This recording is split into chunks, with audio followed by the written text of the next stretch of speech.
Hi everyone! Welcome to Brush and Beyond, where we see the world through an artist's eyes and learn to express our own worlds. Today, we are looking at some of the most famous pictures in the whole world. See these?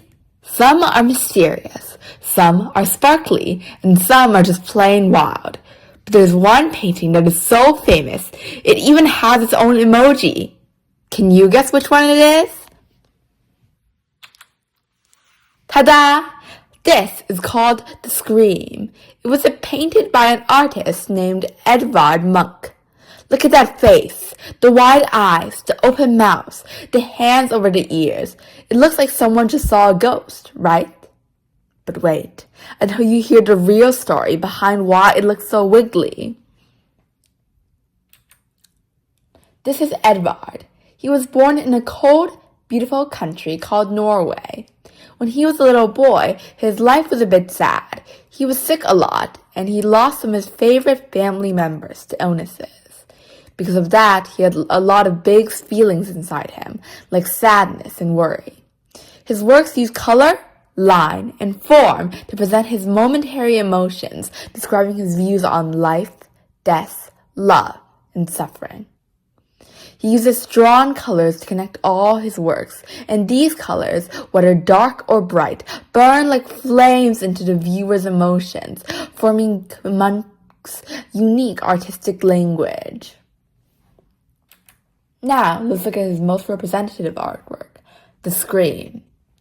In this painting, there are no specific objects that suggest a scream is being emitted, only a terrifying, lonely figure in the center who seems to be walking past us. He covers his ears, seemingly deaf to the footsteps of the two retreating figures and blind to the two small boats and church spire in the distance. This deformed, twisted, screaming face, wide open eyes, and sunken cheeks of a solitary person completely isolated from reality evoke the image of a skull associated with death. Do you know the story behind this painting? One evening, Edvard was walking with two friends at sunset. Suddenly, the sky turned a bright, scary red that looked almost like blood. He felt tired and shaking, and he said that he felt a giant scream passing through all of nature. He didn't just want to paint a sunset. He wanted to paint how the moment felt in his heart. The colors were not just colors. He said that they were screaming. The painting is filled with a sense of agitation. The twisting curves of the sky and the water contrast sharply with the sturdy, straight, diagonal lines of the bridge.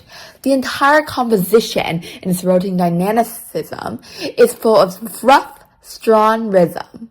All formal elements seem to convey the sound of that ear-piercing scream.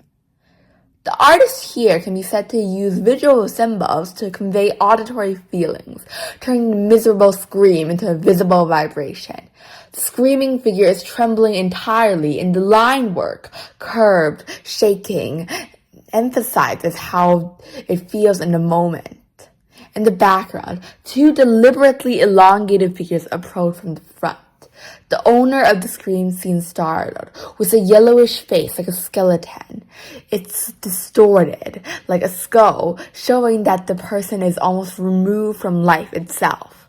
The colors represent the painter's psychological state.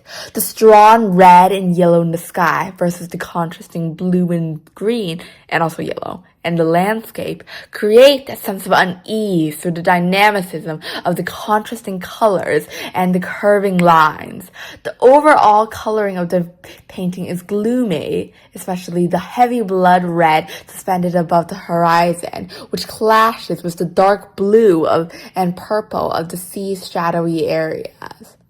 The purple becomes increasingly somber as it extends into the distance, giving an ominous premonition. The same person is also repeated on the solitary figure's clothes. The colors, despite evoking the sense of terror, are also very bright in places like the red sky, which is also echoed with the fence and the side, which serves to illuminate this feeling of fear and vibrancy in the environment.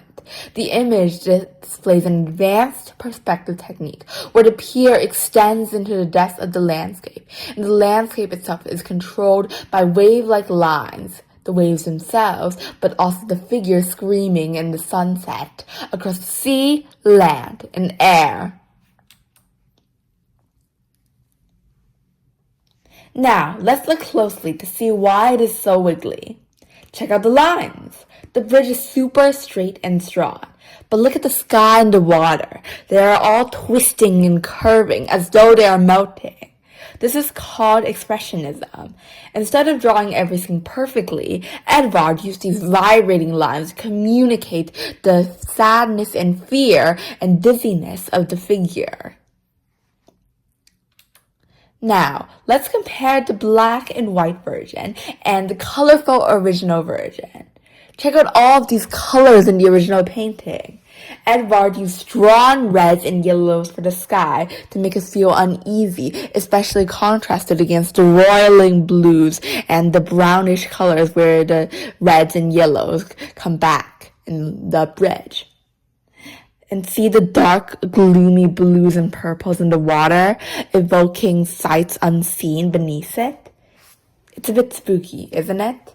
In this painting, the colors truly tell the story. The bright sky clashes with the dark sea and the hints of blue that shows that something intense is happening. Did you know Edvard loved this idea so much that he made it 4 different times? He used paint, crayons, pastels, and even a special printing method. Each one looks a little different, but they all capture that same feeling. People love this painting so much that they've created their own funny versions. We've seen a green parrot scream, Homer Simpson scream, Batman scream, Pokemon character scream, and even an alien. Art is all about how you feel. Let me know which one you find the most amusing. Thank you for exploring the Munch screen with me today. If you were to paint a big feeling today, what colors and wiggly lines would you use? Please share it in the comments, and we'd love to see your unique art.